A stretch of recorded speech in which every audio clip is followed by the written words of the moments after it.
사랑하는 겨자식교회 성도 여러분, 지난 주간 잘 지내셨습니까? 하나님의 말씀을 사모하여 예배의 자리에 나오신 여러분들을 주님의 이름으로 환영하고 축복합니다. 오늘 저와 여러분이 함께 읽고 듣고 나눌 말씀은 룻기 3장 1절로 18절 말씀입니다. 이 말씀은 여러분이 가지고 계신 개역개 전반 성경 구약편 405페이지 즈음에 나와 있습니다. 다 찾으신 줄 알고 제가 하나님의 말씀을 봉독합니다. 보아스가 먹고 마시고 마음이 즐거워 가서 곡식단 더미의 끝에 눕는지라. 룻이 가만히 가서 그의 발치 이불을 들고 거기 누웠더라. 밤중에 그가 놀라 몸을 돌이켜 본즉 한 여인이 자기 발치에 누워 있는지라. 이르되 내가 누구냐 하니 대답하되 나는 당신의 여종 룻이오니 당신의 옷자락을 펴 당신의 여종을 덮으소서. 이는 당신이 기업을 물을 자가 됨이니이다 하니 그가 이르되 내 딸아 여호와께서 내게 복 주시기를 원하노라. 내가 가난하건 부하건 젊은 자를 따르지 아니하였으니 내가 베푼 인애가 처음보다 나중이 더하도다. 그리고 이제 내 딸아 두려워하지 말라. 내가 내 말대로 내게 다 행하리라. 내가 현숙한 여자인 줄을 나의 성읍 백성이 다 아느니라. 참으로 나는 기업을 물을 자이나 기업 물을 자로서 나보다 더 가까운 사람이 있으니 이 밤에 여기서 머무르라. 아침에 그가 기업 물을 자의 책임을 내게 이행하려 하면 좋으니 그가 그 기업 물을 자의 책임을 행할 것이니라.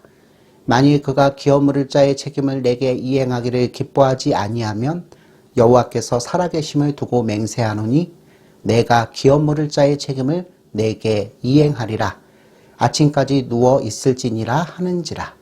룻이 새벽까지 그의 발치에 누웠다가 사람이 서로 알아보기 어려울 때에 일어났으니 보아스가 말하기를 여인이 타작마당에 들어온 것을 사람이 알지 못하여야 할 것이라 하였음이라. 보아스가 이르되 내 겉옷을 가져다가 그것을 펴서 잡으라 하매 그것을 펴서 잡으니 보리를 6번 대어 룻에게 지어주고 성읍으로 들어가니라. 룻이 시어머니에게 가니 그가 이르되 내 딸아 어떻게 되었느냐 하니 룻이 그 사람이 자기에게 행한 것을 다 알리고 이르되 그가 내게 이 보리를 6대 주며 이르기를 빈손으로 내 시어머니에게 가지 말라 하더이다 하니라. 이에 시어머니가 이르되 내 딸아 이 사건이 어떻게 될지 알기까지 앉아 있으라. 그 사람이 오늘 이 일을 성취하기 전에는 쉬지 아니하리라 하니라. 아멘. 사랑하는 성도 여러분, 나오미는 보아스가 룻에게 친절을 베풀고 있다는 사실을 확인하고는 적극적으로 보아스의 동정을 살피고 그의 일정을 파악하기 시작합니다. 그리고는 나오미는 며느리 룻을 보아스와 맺어주기 위해서 용이 주도한 지시를 내립니다. 우리 모두 룻기 3장 1절로 6절 말씀을 읽어보겠습니다. 룻의 시어머니 나오미가 그에게 이르되 내 딸아 내가 너를 위하여 안식할 곳을 구하여 너를 복되게 하여야 하지 않겠느냐. 내가 함께하던 하녀들을 둔 보아스는 우리의 친족이 아니냐. 보라 그가 오늘 밤에 타작마당에서 보리를 까불리라.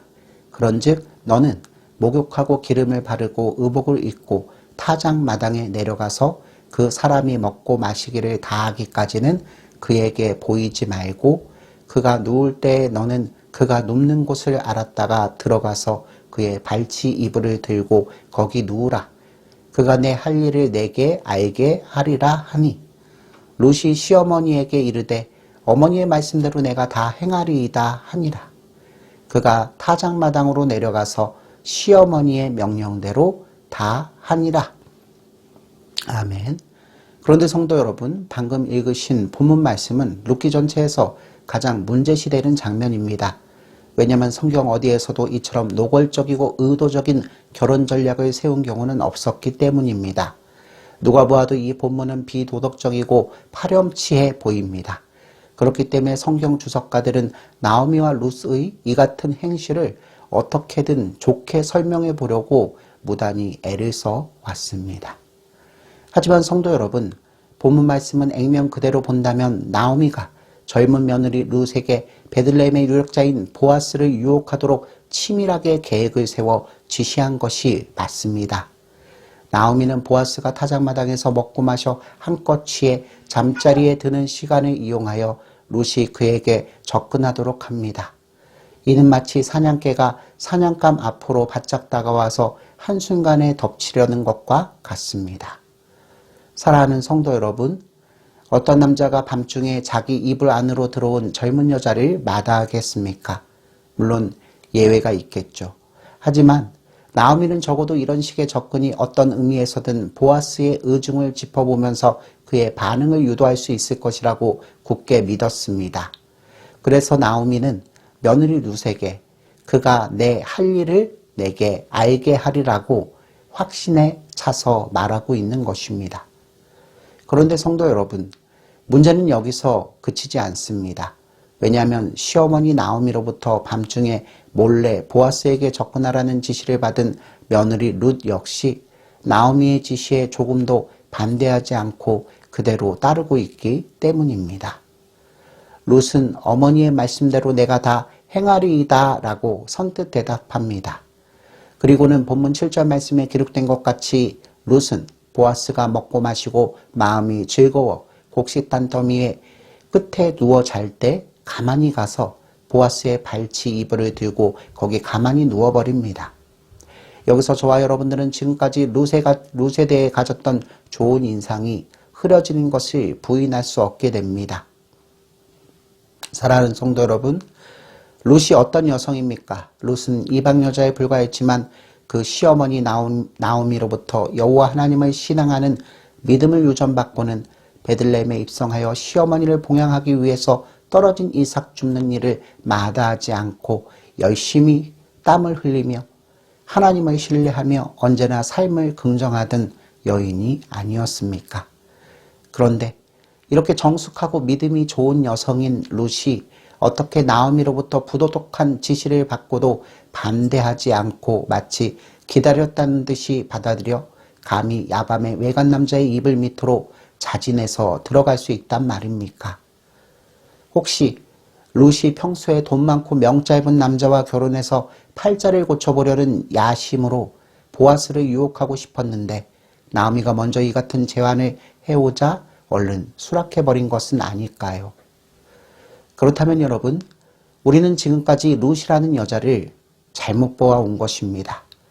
저와 여러분들이 만약 이들 고부, 즉 나오미와 룻의 처신에 세속적인 동기를 입히고 윤리적인 잣대를 그어 평가한다면 저들은 불순한 생각을 가진 파렴치한 자들로밖에 생각할 수 없을 것입니다. 그러나 성도 여러분, 지금 시대가 아닌 당시대의 문화적 관점에서 보면 나오미는 합법적인 방법을 지혜롭게 사용하여 룻과 보아스를 짝지어준 것입니다. 그리고 며느리 룻의 처신도 이와 같은 맥락으로 해석해보면 단순히 시어머니의 말에 무조건적인 순종을 한 것이 아니고 하나님께서 그녀들의 인생에 기업 물을 자를 주시고야 말 것이라는 확신 가운데서 나온 것입니다. 사랑하는 성도 여러분, 우리는 나오미와 룻의 행위를 긍정적인 측면에서 이해하기 위해서 다음과 같은 몇 가지 사항을 생각해 볼 수 있습니다. 첫째로, 나오미가 룻에게 보아스를 접근하게 한 방법은 당시에 사회적으로 인정된 관습이며 일종의 상징 행동이었습니다. 즉, 발치는 겸비한 자세로 소원을 아뢰고 자비를 탄원하는 자리라는 독특한 의미를 지니고 있었습니다. 성도 여러분, 사토의 발치 앞에 무릎 꿇고 탄원하고 있는 부모 잃은 어린아이의 모습을 생각해 보십시오. 그러면 룻이 무슨 이유로 보아스의 발치 끝에 머리를 두고 누웠는지를 쉽게 알 수 있습니다. 그렇습니다. 성도 여러분, 룻은 보아스의 발치 끝에 누워 자신과 혼인해 줄 것을 요청하고 있는 것입니다. 그러나 여러분, 룻은 아무에게나 가서 자신과 혼인해 줄 것을 요청한 것이 아닙니다. 본문 9절 말씀을 보면 룻이 보아스에게 혼인해 줄 것을 요청한 까닭은 다름 아니라 보아스가 룻과 나오미 가정의 기업 물을 친족이기 때문입니다. 쉽게 말하자면 룻은 보아스가 나오미와 룻의 가정을 위해서 행사할 수 있는 권리가 있다는 것을 알리기 위해 보아스의 발치 아래 누웠던 것입니다. 지금 우리가 지니고 있는 사회윤리적 시각으로는 룻의 이 같은 행동은 여전히 옳지 않아 보이지만 룻기의 저자는 룻의 이러한 행동을 부정적으로 보지 않습니다. 왜냐하면 보아스의 입을 통해 평가된 룻은 현숙한 여자이기 때문입니다. 물론 이런 관습은 오용될 가능성이 있고 오해를 빚을 수 있는 위험한 행동이기 때문에 상대방에 대한 굳은 신뢰나 확신이 없으면 쉽게 감행할 수 없는 일입니다. 하지만 룻은 지금까지 보아스의 인품을 겪을 만큼 겪어보고 그를 크게 신뢰했기 때문에 그가 불의를 행하지 않을 것을 믿었습니다. 룻이 나오미의 지시에 순종한 또 하나 중요한 이유는 죽은 남편의 이름을 잊고 땅을 상속하기 위한 것이었습니다. 그래서 보아스도 룻의 행동을 부도덕하게 보지 않았습니다. 룻이 죽은 남편을 위해서 가족의 의무를 이행한다고 보았기 때문입니다. 둘째로 나오미가 중간에서 주도적으로 보아스와 룻의 혼사를 추진한 까닭의 하나는 바로 보아스의 입장을 미리 이해했기 때문입니다. 나오미는 보아스가 룻을 내심 좋아한다는 것을 넉넉히 눈치채고 있었습니다. 하지만 보아스 편에서는 룻을 무척 좋아했지만 나이 들고 점잖은 사람으로서 젊은 여자에게 먼저 접근하기가 매우 거북하고 어색했을 것입니다. 왜냐하면 예나 지금이나 사람들은 이런 일에 남의 눈치를 보기 마련이기 때문입니다. 더군다나 보아스는 룻의 기업물을 자로서 자기보다 순위가 더 높은 다른 가까운 친척이 있다는 사실을 처음부터 알고 있었기 때문에 룻과의 혼인 문제에 선뜻 나설 수 없는 처지였습니다. 또한 룻이 모압 여인이라는 불리한 조건도 보아스가 적극적으로 나설 수 없는 매우 중요한 문제였습니다. 그래서 나오미는 추수때가 보아스의 룻을 향한 마음을 떠볼 수 있는 가장 좋은 기회라고 판단하고 룻에게 보아스의 마음을 알 수 있는 매우 실질적이고 적극적인 방법을 알려준 것입니다.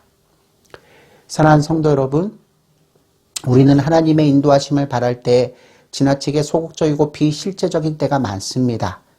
물론 나서지 말고 기회가 올 때까지 주님만 바라보면서 조용히 기다려야 하는 경우도 있지만 이와는 정반대로 적극적으로 일을 추진시켜야 할 경우도 있습니다. 오늘 본문의 주인공 중 하나인 나오미는 자신과 자신의 가문에 펼쳐지고 있는 하나님의 섭리하심을 확신하고는 하나님께서 베풀어 주시는 일생일대의 기회를 붙잡기 위해서 매우 지혜롭게 행동합니다.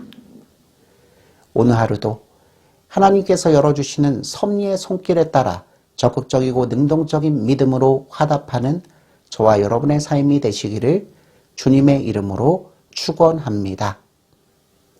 아멘.